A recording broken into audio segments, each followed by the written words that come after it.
Hello friends, welcome back to my channel. आज हम SEBI act के बारे में पूरी डिटेल में पढ़ने वाले हैं। सबसे पहले जान लेते हैं सेबी एक्ट 1992 आखिर है क्या।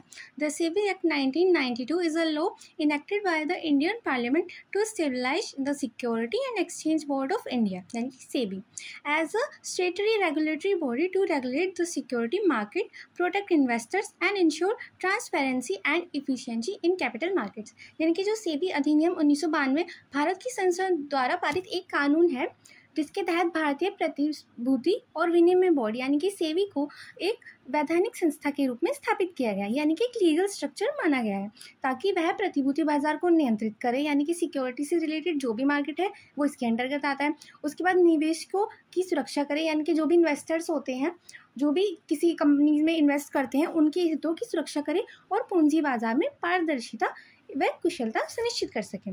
अब इसके बाद जो सेबी एक्ट है वो गैर वैधानिक संस्था के रूप में सबसे पहले स्थापित किया गया था 12 अप्रैल 1988 में। उसके बाद इससे रिलेटेड अधिनियम पारित हुआ था 30 जनवरी 1992 यानी कि 1992 में। इसके बाद सेबी को वैधानिक दर्जा प्राप्त हुआ था, यानी कि एक लीगल स्ट्रक्चर माना गया था 4 अप्रैल 1992 के बाद से। अब इसके बाद सेबी की संरचना के अंतर्गत कौन कौन से सदस्य होते हैं या फिर कौन कौन से मेंबर्स होते हैं जो सेबी के अंतर्गत आते हैं। सबसे पहले आता है सेबी का अध्यक्ष, जो भारत सरकार द्वारा नियुक्त किया जाता है, यानी कि appointed by government of India. उसके बाद 2 मेंबर्स आते हैं जो मिनिस्ट्री ऑफ फाइनेंस यानी कि वित्त मंत्रालय की ओर से सदस्य बने जाते हैं।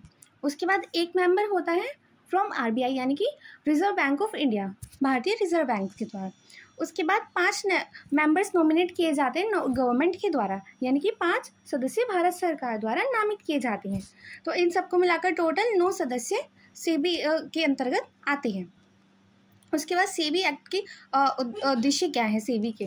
प्रोटेक्ट इन्वेस्टर्स इंटरेस्ट यानी कि निवेशकों के हितों की रक्षा करना, यानी कि जो भी व्यक्ति किसी कंपनी में या किसी भी चीज़ में इन्वेस्ट कर रहे हैं उसको वो उसके हितों की रक्षा करते हैं। उसके बाद रेगुलेट सिक्योरिटी मार्केट यानी कि प्रतिभूति बाजार को नियंत्रित करना, यानी कि सेबी का कार्य है जो भी सिक्योरिटी से रिलेटेड मार्केट आता है वो उसको नियंत्रित करे। उसके बाद प्रिवेंट अनफेयर ट्रेड प्रैक्टिसेस यानी कि अनुचित व्यापार व्यवहार को रोकना, यानी कि जो वैधानिक रूप से व्यापार के लिए सही नहीं है उन पर रोक लगाई जाती है सेबी के द्वारा। जैसे कि इलीगली कोई अपनी सिक्योरिटीज़ एक्सचेंज कर रहे हैं जो उससे रिलेटेड लीगल नहीं है, तो उन सब पर रोक लगाई जाती है। Promote fair functioning of capital market यानी कि पूंजी बाजार का सही संचालन सुनिश्चित करना, यानी कि सभी लोग रूल्स फॉलो कर रहे हैं एक्ट के अकॉर्डिंग, उन सबको ये सुनिश्चित करता है।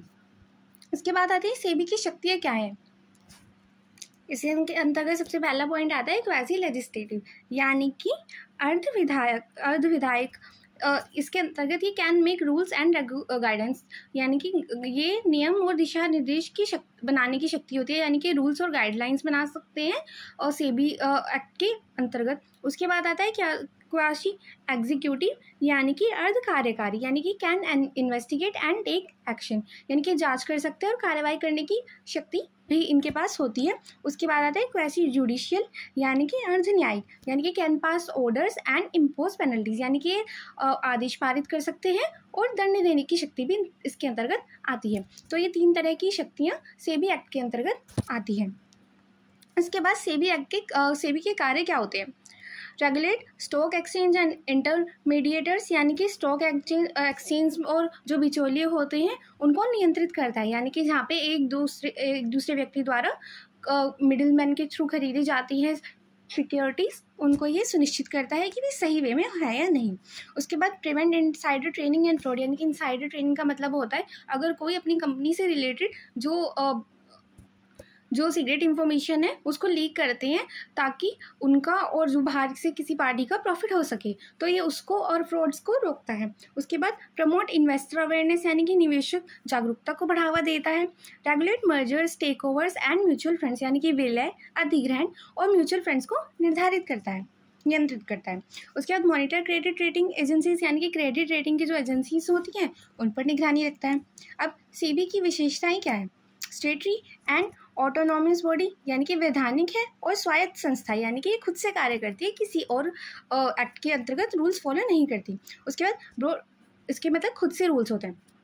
उसके बाद बोर्ड पावर्स यानी कि लेजिस्लेटिव, एग्जीक्यूटिव और जुडिशियल यानी कि व्यापक शक्तियां हैं इसके पास।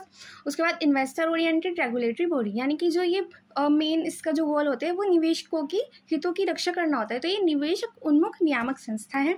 उसके बाद ensures orderly development of capital market यानी कि पूंजी बाजार का व्यवस्थित विकास सुनिश्चित करती है, यानी कि कैपिटल मार्केट की ग्रोथ को देखती है, उसके डेवलपमेंट को देखती है। उसके बाद सेबी एक्ट के अंतर्गत क्या क्या दंड आते हैं। अगर कोई व्यक्ति इनसाइडर ट्रेनिंग करता है यानी कि अपनी कंपनी से रिलेटेड जो सीक्रेट हैं अबाउट एनी सिक्योरिटी, ताकि बाहर की किसी भी पार्टी को इलीगल वे में फ़ायदा हो सके, अगर ये इनसाइडर ट्रेनिंग करता है तो उसको 25 करोड़ का या फिर जो भी उनको लाभ हुआ है उसका 3 गुने प्रॉफिट को फाइन देना होगा। उसके बाद फ्रॉडुलेंट एक्टिविटीज़ यानी कि धोखाधड़ी से रिलेटेड कोई कार्य करता है तो उसको 1 करोड़ या अधिक का जुर्माना लगाया जा सकता है। जो नॉन कंप्लेंस है यानी कि नियम का उल्लंघन करता है उसको 1 लाख रुपये प्रतिदिन तक का जुर्माना देना पड़ सकता है। आई होप आपको आज का वीडियो अच्छा लगा हो। Thank you for watching.